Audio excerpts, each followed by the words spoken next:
Assalamualaikum warahmatullahi wabarakatuh. Perkenalkan, saya Triani Rahmadani dengan NIM 250201024047 dari kelas MJ103 mata kuliah ICT Literasi. Baik, di sini saya akan menjelaskan mengenai proses pembuatan artikel dan proses submitnya. Proses pembuatan artikel memiliki beberapa tahapan, yaitu yang pertama, perencanaan. Perencanaan ini merupakan tahap awal yang sangat penting dalam pembuatan artikel. Di dalam perencanaan, terdapat beberapa langkah, yaitu yang pertama, penentuan topik.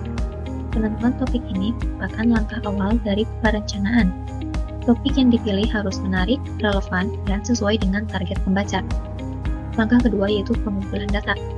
Setelah menentukan topik, penulis perlu mengumpulkan data yang relevan. Selanjutnya yang ketiga yaitu penyusunan kerangka artikel. Kerangka artikel ini berfungsi sebagai peta jalan yang akan memandu penulis dalam menulis artikel. Kerangka ini harus jelas, logis, dan mudah diikuti. Tahapan kedua dalam pembuatan artikel yaitu pengumpulan data. Data yang dikumpulkan akan menjadi dasar bagi penulis artikel yang berkualitas dan informatif. Di dalam pengumpulan data ini terdapat beberapa hal, yaitu yang pertama, jenis data. Jenis data yang dikumpulkan harus sesuai dengan topik dan tujuan artikel. Yang kedua yaitu sumber data. Sumber data dapat diperoleh dari berbagai sumber seperti buku, jurnal, artikel online, wawancara dengan ahli, dan observasi lapangan. Yang ketiga yaitu teknik pengumpulan data. Teknik yang dapat digunakan yaitu survei, wawancara, observasi, dan studi dokumen. Selanjutnya yang keempat yaitu analisis data. Analisis data dapat dilakukan menggunakan berbagai metode, yaitu seperti analisis statistik, analisis tematik, dan analisis naratif. Tahapan pembuatan artikel yang ketiga yaitu penulisan. Penulisan ini merupakan salah satu aspek terpenting dalam membuat artikel. Di dalam penulisan, terdapat 3 hal yang perlu diperhatikan, yaitu yang pertama, struktur artikel. Struktur artikel harus jelas dan logis. Artikel harus memiliki pendahuluan, isi, dan kesimpulan. Yang kedua yaitu gaya penulisan. Gaya penulisan ini harus disesuaikan dengan target pembaca. Yang ketiga yaitu penggunaan data dan bukti. Artikel yang baik harus didukung oleh data dan bukti yang kredibel. Tahapan selanjutnya yaitu yang keempat, pengeditan. Pengeditan ini merupakan salah satu tahap krusial dalam cara membuat artikel. Terdapat 3 hal yang perlu diperhatikan, yaitu yang pertama, koreksi kesalahan.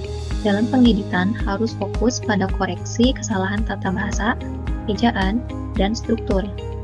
Yang kedua yaitu peningkatan keterbacaan. Artikel yang mudah dibaca akan membuat pembaca lebih nyaman dan tertarik untuk membaca artikel hingga selesai. Yang ketiga yaitu peningkatan daya tarik. Dalam hal ini, pengeditan dapat meningkatkan daya tarik artikel dengan cara membuat judul yang menarik, menulis paragraf pembuka yang kuat, dan menggunakan bahasa yang jelas dan ringkas. Selanjutnya yaitu tata bahasa. Tata bahasa ini merupakan aspek yang sangat penting dalam cara membuat artikel. Tata bahasa yang baik akan membuat artikel mudah dipahami dan enak dibaca. Terdapat 4 hal di dalam tata bahasa ini, yaitu yang pertama, penggunaan ejaan dan tanda baca. Penggunaan ejaan dan tanda baca yang benar yaitu sangat penting. Kesalahan ejaan dan tanda baca dapat membuat pembaca tersandung dan kehilangan minat untuk membaca artikel. Yang kedua yaitu struktur kalimat. Kalimat yang digunakan harus jelas, ringkas, dan langsung ke intinya. Yang ketiga yaitu pemilihan kata. Pemilihan kata yang tepat akan membuat artikel menjadi lebih menarik dan mudah dipahami. Yang keempat yaitu konsistensi. Konsistensi dalam penggunaan tata bahasa sangat penting untuk membuat artikel yang berkualitas. Selanjutnya yaitu struktur. Struktur ini merupakan salah satu aspek penting dalam cara membuat artikel. Struktur yang baik akan membuat artikel mudah dipahami dan enak dibaca. Sebaliknya, struktur yang buruk dapat membuat artikel sulit dipahami dan membingungkan pembaca. Struktur artikel yang baik biasanya terdiri dari 3 bagian utama, yaitu pendahuluan, isi, dan kesimpulan. Selanjutnya yaitu penelitian. Dalam penelitian ini, yaitu terdapat 3 jenis penelitian.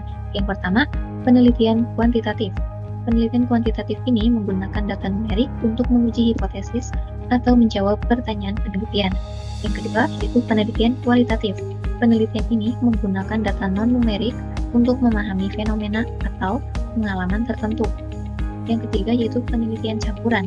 Penelitian campuran ini dapat memberikan pemahaman yang lebih komprehensif tentang suatu topik. Baik, selanjutnya yaitu proses submit artikel. Pertama, yaitu pastikan artikel kita itu sudah siap untuk dikirim. Yang kedua, pilih jurnal yang tepat dan terakreditasi. Ketiga, yaitu pelajari panduan penulis atau author guidelines.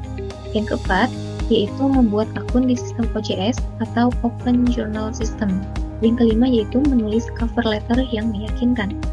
Yang keenam, yaitu menunggu proses review dan mempersiapkan mental.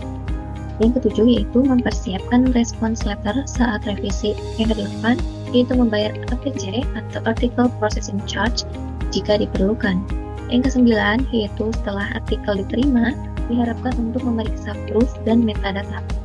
Dan yang terakhir, yaitu menyebarkan hasil publikasi. Selanjutnya, yaitu persiapan penting sebelum submit artikel atau jurnal. Yang pertama, menyesuaikan artikel dengan template jurnal. Salah satu poin utama dalam cara submit jurnal nasional ataupun internasional, yaitu memastikan artikel sudah 100% sesuai dengan template-nya. Yang kedua, yaitu cek scope dan fokus jurnal. Jadi, kita harus mengetahui fokus dari jurnal tersebut membahas tentang apa. Misalnya, jurnal pendidikan disubmitkan ke jurnal pendidikan pula. Selanjutnya yaitu langkah teknis cara submit jurnal.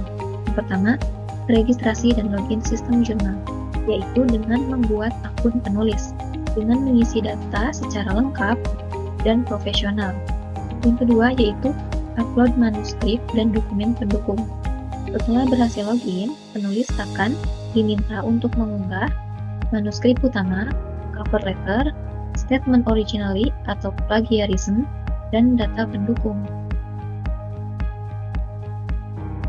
Baik, sekian penjelasan dari saya mengenai proses pembuatan artikel dan proses submitnya.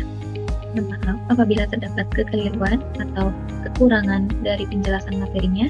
Terima kasih atas perhatiannya. Wassalamualaikum warahmatullahi wabarakatuh.